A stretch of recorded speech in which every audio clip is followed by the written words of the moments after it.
السلام علیکم ناظرین، آپ دیکھ رہے ہیں یوٹیوب چینل نور زین نالج۔ آج کے نالج میں آپ سے بات کروں گا چاند کے دو ٹکڑے ہونے کی۔ جی ہاں، چاند کبھی ماضی میں دو ٹکڑے بھی ہوا تھا۔ اس کا ثبوت میں قرآن، حدیث اور سائنس کے حوالے سے میں آپ کو سمجھاؤں گا۔ اس کے ساتھ ساتھ اس ویڈیو میں آپ جانیں گے کہ بھارت کے اندر سب سے پہلے کس علاقے کے لوگ مسلمان ہوئے تھے۔ آئیے دیکھتے ہیں ویڈیو میں۔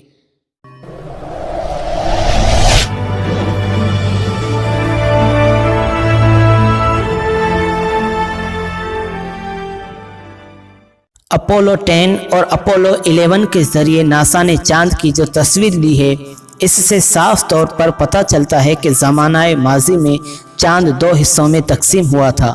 یہ تصویر ناسا کی سرکاری ویب سائٹ پر موجود ہے اور تاحال تحقیق کا مرکز بنی ہوئی ہے۔ ناسا ابھی تک کسی نتیجے پر نہیں پہنچی ہے۔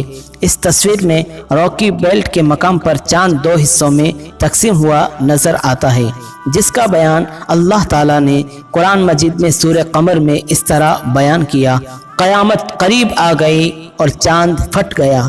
یہ اگر کوئی معجزہ دیکھتے ہیں تو منہ پھیر لیتے ہیں اور کہہ دیتے ہیں یہ پہلے سے چلا آتا ہوا جادو ہے۔ انہوں نے جھٹلایا اور اپنی خواہشوں کی پیروی کی اور ہر کام ٹھہرے ہوئے وقت پر مقرر ہے۔ چاند کے دو ٹکڑے ہونے کی بات کریں تو احادیث کے مطابق ہجرت سے 5 سال قبل قریش کے کچھ لوگ حضور صلی اللہ تعالیٰ علیہ وسلم کے پاس آئے اور انہوں نے کہا کہ اگر آپ واقعی اللہ کے سچے نبی ہیں تو ہمیں کوئی معجزہ دکھائیں۔ حضور صلی اللہ تعالیٰ علیہ وسلم نے ان سے پوچھا کہ آپ لوگ کیا چاہتے ہیں؟ انہوں نے ناممکن کام کا خیال کرتے ہوئے کہا کہ اس چاند کے دو ٹکڑے کر دو۔ چنانچہ حضور صلی اللہ تعالیٰ علیہ وسلم نے چاند کی طرف اشارہ کیا اور چاند کے دو ٹکڑے ہو گئے، حتیٰ کہ لوگوں نے ہیرا پہاڑ کو اس کے درمیان دیکھا، یعنی اس کا ایک ٹکڑا پہاڑ کے اس طرف اور ایک ٹکڑا اس طرف ہو گیا۔ ابن مسعود فرماتے ہیں سب لوگوں نے اسے بخوبی دیکھا اور آپ صلی اللہ تعالیٰ علیہ وسلم نے فرمایا، دیکھو، یاد رکھنا اور گواہ رہنا۔ کفار مکہ نے یہ دیکھ کر کہا کہ یہ ابن ابی کبشہ یعنی رسول اللہ صلی اللہ تعالیٰ علیہ وسلم کا جادو ہے۔ کچھ اہل دانش لوگوں کا خیال تھا کہ جادو کا اثر صرف حاضر لوگوں پر ہوتا ہے، اس کا اثر ساری دنیا پر تو نہیں ہو سکتا۔ چنانچہ انہوں نے طے کیا کہ اب جو لوگ سفر سے واپس آئیں ان سے پوچھو کہ کیا انہوں نے بھی اس رات چاند کو دو ٹکڑے ہوتے دیکھا تھا۔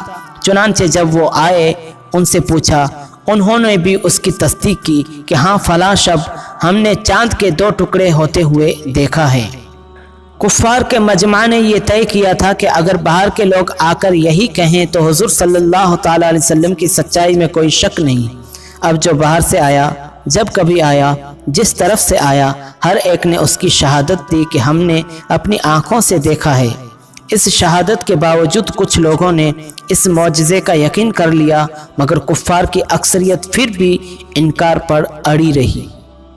اس کے علاوہ انڈیا کے جنوب مغرب میں واقع مالبار کے لوگوں میں یہ بات مشہور ہے کہ مالبار کے ایک بادشاہ چکراوتی فارمس نے چاند کے دو ٹکڑے ہونے کا منظر اپنی آنکھوں سے دیکھا تھا۔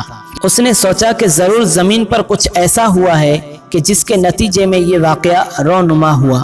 چنانچہ اس نے اس واقعے کی تحقیق کے لیے اپنے کارندے دوڑائے تو اسے خبر ملی کہ یہ معجزہ مکہ میں کسی نبی کے ہاتھوں رونما ہوا ہے۔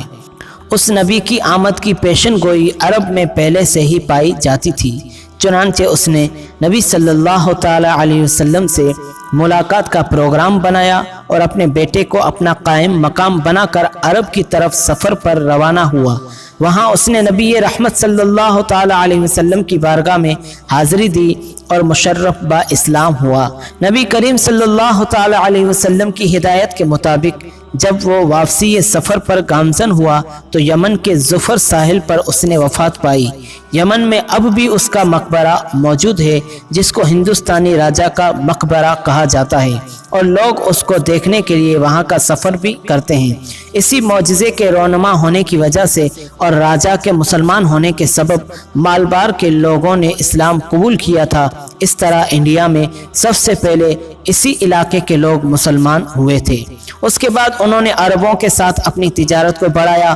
نبی کریم صلی اللہ تعالیٰ علیہ وسلم کی بعثت سے قبل عرب کے لوگ اسی علاقے کے ساحلوں سے گزر کر تجارت کی غرض سے چین جاتے تھے۔ ناسا کی یہ تصویر چاند پر پائی جانے والی کئی دراڑوں میں سے ایک دراڑ کی ہے۔ ہم وثوق سے تو نہیں کہہ سکتے کہ وہی دراڑ ہے جو معجزہ کے رونما ہونے کی بنا پر وجود میں آئی تھی، مگر ہمارا ایمان ہے کہ معجزہ کے بعد چاند کی کچھ ایسی ہی صورتحال ہوئی ہوگی۔